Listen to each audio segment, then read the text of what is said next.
E aí, pessoal? Preparados para mais um mergulho profundo? Mergulho profundo. Hoje a gente vai se aventurar no mundo um tanto quanto complexo de Nick Land, Isso aí. um filósofo britânico famoso pelas ideias, digamos, fora da caixa sobre tecnologia, capitalismo e o futuro da humanidade. Ele não tem medo de cutucar a onça com vara curta, né? Provoca a gente a repensar tudo que achamos que sabemos sobre o mundo. Exatamente. É.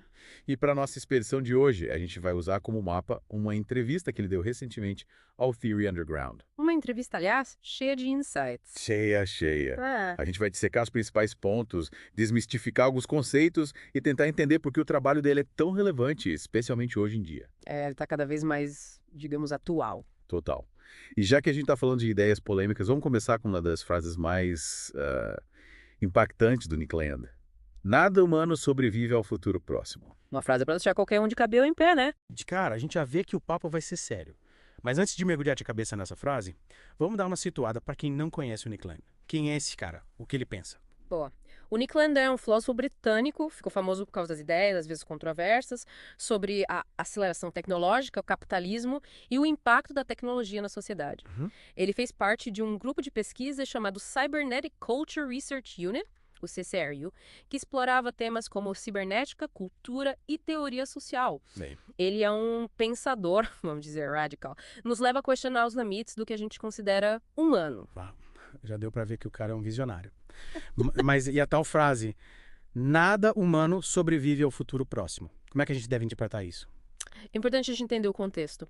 No começo dos anos 90, o Land era um defensor ferrenho da aceleração tecnológica. Ele dizia que a gente devia abraçar a mudança radical que a tecnologia estava trazendo, mesmo que isso significasse deixar para trás nossa humanidade. Para ele, a evolução tecnológica era uma força imparável. Tentar resistir a ela seria inútil. Então ele estava basicamente dizendo que a tecnologia ia nos transformar de um jeito tão profundo que a gente ia acabar virando outra coisa. Exatamente. Na visão dele, a linha que separa o humano da máquina ia se tornar cada vez mais tênue, a ponto de sumir.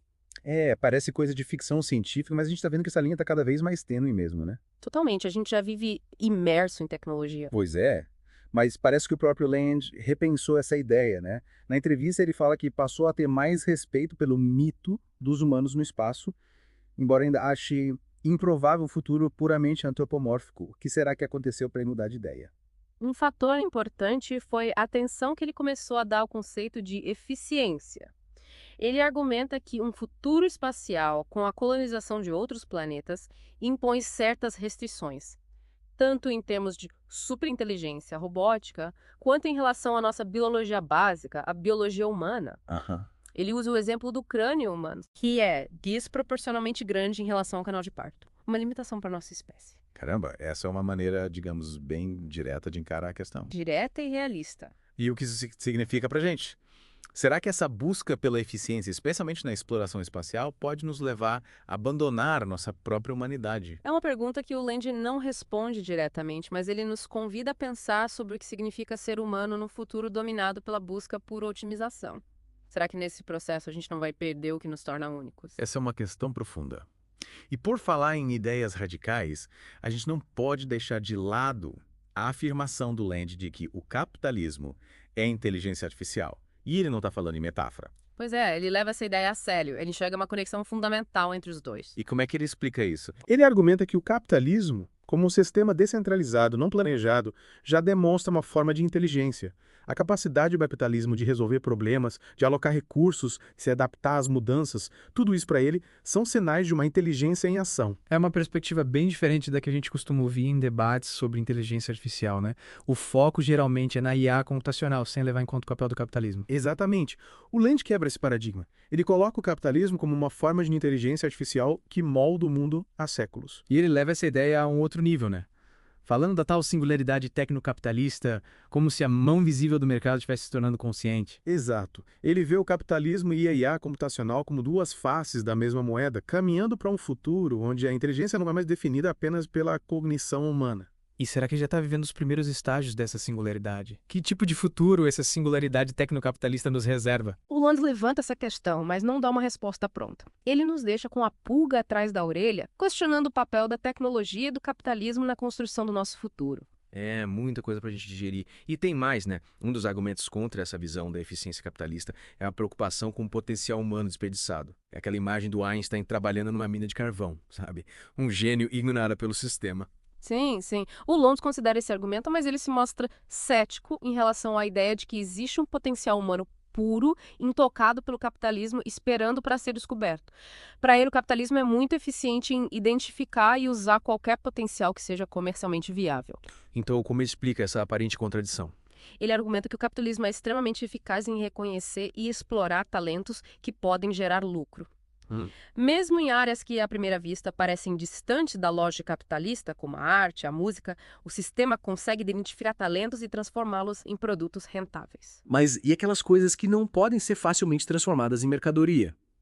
Será que existe algum tipo de valor ou potencial que o capitalismo simplesmente não consegue reconhecer? Essa é uma pergunta que o Lander deixa em aberto, desafiando a gente a pensar nos limites do capitalismo e nas formas de valor que podem existir além da lógica do mercado. Nossa, quanta coisa pra gente processar. É muita coisa. Essa conversa já está me fazendo questionar tudo que eu pensava sobre capitalismo e tecnologia. É só começo. E por falar em quebrar paradigmas, a gente ainda precisa desvendar a visão singular do Lan sobre o tempo.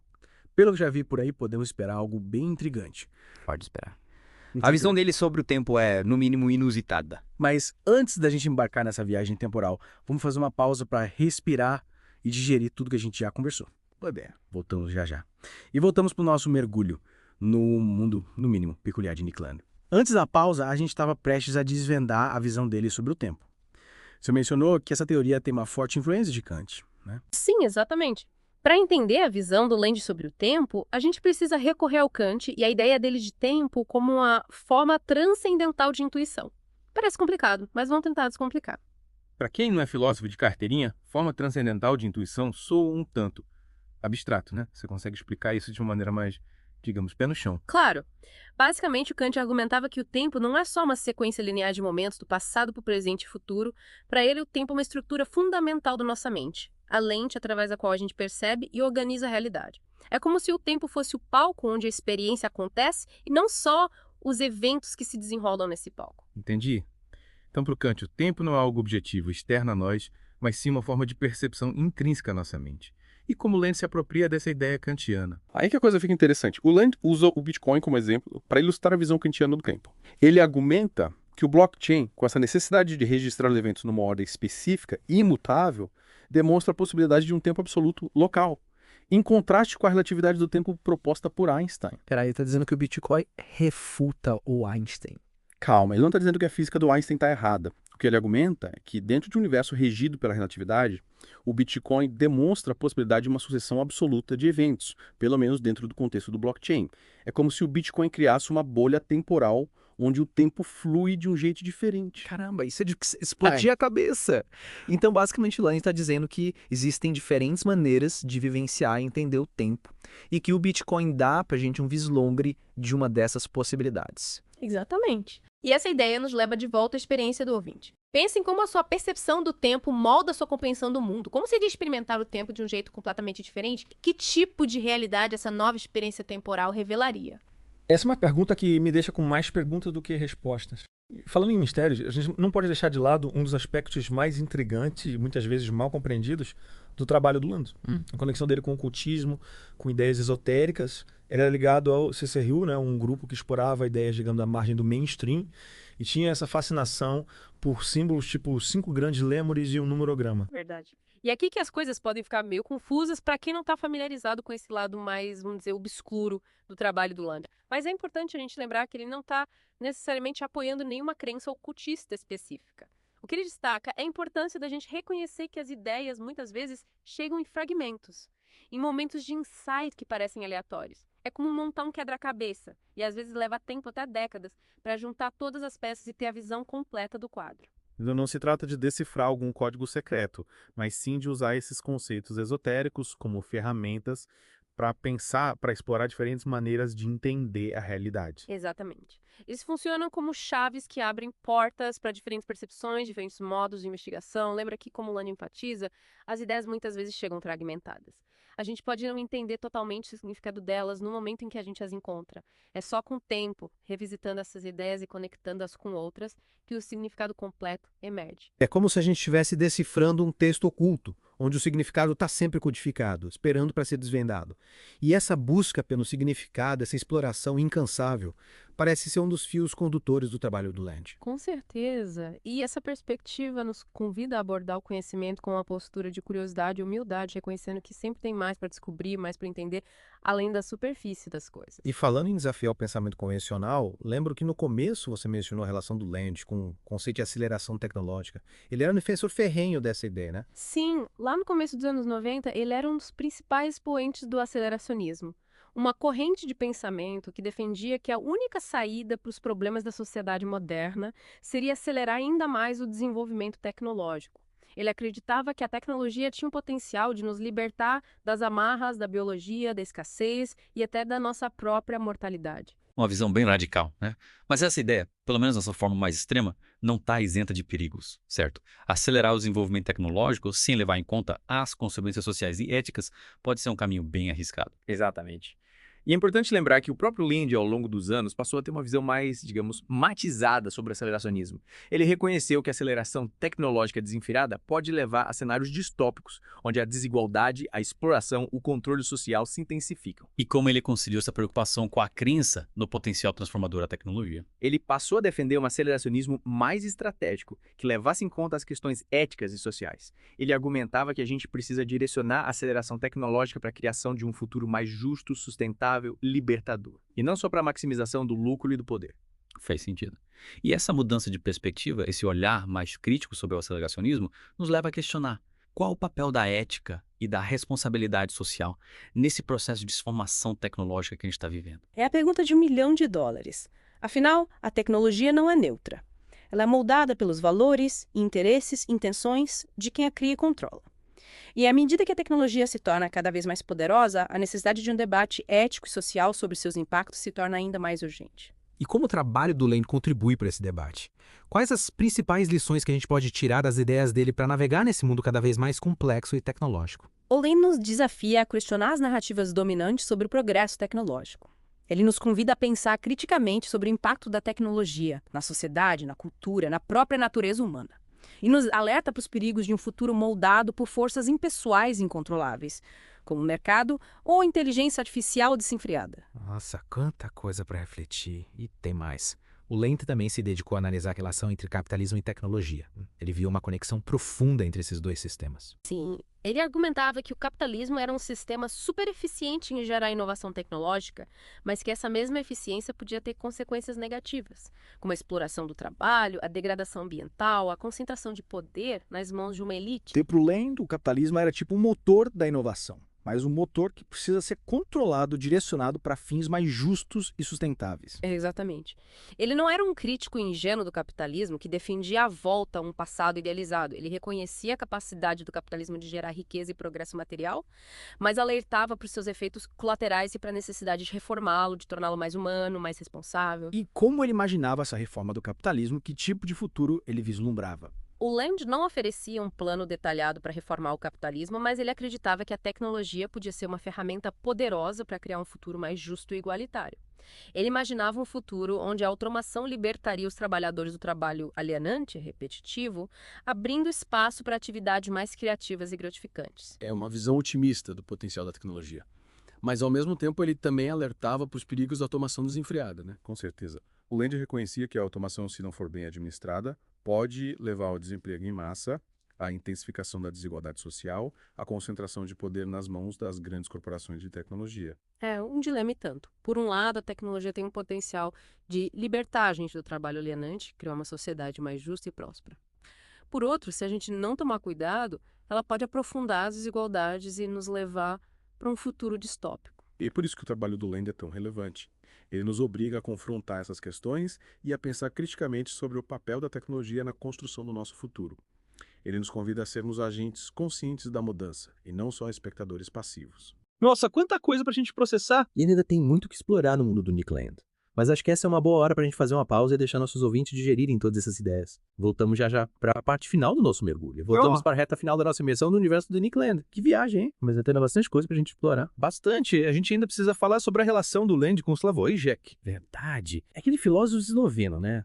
Super polêmico também. Isso. E essa comparação, mesmo que hipotética, entre o Land e o Žižek nos ajuda a entender melhor as ideias dos dois. Legal. Mas antes de entrar nesse ringue de titãs, eu queria voltar àquela ideia da eficiência que permeia o pensamento do Land. Você mencionou que essa busca pela eficiência pode nos levar a transcender, a ir além dos limites da nossa própria humanidade. Para ele, a eficiência é um conceito-chave, né? Uma força que impulsiona tanto a evolução biológica quanto a tecnológica. Sistemas mais eficientes tendem a prevalecer, seja na natureza, seja na sociedade. E ele leva essa lógica às últimas consequências, sugerindo que a busca pela eficiência máxima pode nos levar a um futuro pós-humano. E como seria esse futuro pós-humano? Que habitaria esse mundo? O Land não dá uma resposta exata, né? Mas ele nos convida a imaginar um futuro onde a inteligência artificial, a biotecnologia, a nanotecnologia se unem para criar formas de vida totalmente novas. Seres com capacidades que a gente nem consegue imaginar. Processar informação numa velocidade absurda, se adaptar a qualquer ambiente, superar as limitações do corpo humano. É uma visão que vai muito além da nossa imaginação. Mas tem a pergunta de $1 milhão. Será que essa busca pela eficiência absoluta não acabaria nos transformando em algo completamente diferente? A gente não perderia, nesse processo, aquilo que nos torna humanos. Boa pergunta. E é aí que a comparação com o Žižek fica interessante. O Žižek, que é um crítico ferrenho do capitalismo, argumenta que essa lógica da eficiência, quando aplicada à sociedade, pode levar à desumanização. A gente perderia nossa compaixão, nossa capacidade de se conectar com o outro. Ou seja, para ele, a busca desenfreada pela eficiência pode transformar a gente em máquinas, insensíveis, incapazes de sentir, de viver a vida plenamente. Exatamente. Ele argumenta que a gente precisa resistir à tentação de reduzir tudo a números, a cálculos. Para ele, a vida humana é muito mais complexa, muito mais rica que isso. A gente não pode sacrificar nossa humanidade em nome da eficiência. E essa crítica do Žižek se conecta com o pensamento do Land de que forma? Seria um ponto de divergência entre eles? Em parte, sim. O Land já conhece os perigos da desumanização, mas ele argumenta que a própria noção de humanidade é algo fluido, em constante mudança. Para ele, a evolução tecnológica está nos empurrando para além do que a gente considera humano, e a gente não pode se prender a uma definição fixa do que é ser humano. Entendi. Então, para o Land, essa transformação radical, mesmo que nos leve a um futuro pós-humano, não seria necessariamente algo ruim. É isso. Ele argumenta que a evolução é um processo contínuo, e a nossa espécie, assim como todas as outras, está sujeita a mudanças. Para ele, a verdadeira tragédia seria a gente se agarrar ao passado, resistir à mudança e perder a oportunidade de explorar novos horizontes, novas possibilidades de existência. Nossa, essa conversa está me fazendo questionar tudo que eu pensava sobre a natureza humana e o futuro da nossa espécie. Mas, e aí, no fim das contas, qual a principal lição que a gente pode tirar do trabalho do Nick Land? Acho que a principal lição é a importância de ter a mente aberta, questionar as nossas certezas e se preparar para o imprevisível. O futuro é um terreno desconhecido, e as ideias do Land, mesmo as mais polêmicas, nos ajudam a navegar nesse terreno com mais lucidez, com mais coragem. É isso aí. O trabalho do Land é um convite à reflexão, um desafio para as nossas crenças. E mesmo que a gente não concorde com tudo que ele diz, as ideias dele nos provocam a pensar diferente, a questionar o status quo, a imaginar futuros alternativos. Exatamente. Essa é a beleza da filosofia. Tirar a gente da zona de conforto, fazer a gente pensar criticamente e nos inspirar a buscar novas maneiras de entender o mundo, nosso lugar no mundo. E com essa provocação a gente chega ao fim do nosso mergulho no mundo do Nick Land, uma jornada intensa, cheia de ideias desafiadoras. E esperamos que você tenha curtido a viagem e que continue explorando o universo, no mínimo, fascinante do Nick Land. E lembre-se, o futuro não está escrito, ele está sendo construído agora. A cada escolha que a gente faz, a cada ideia que a gente abraça, que tipo de futuro você quer construir? Fica a pergunta para você, ouvinte. Reflita, questione, imagine e ajude a construir um futuro digno da nossa espécie, seja ela qual for. E por hoje é só, pessoal. Esperamos que tenham gostado do episódio. Até a próxima.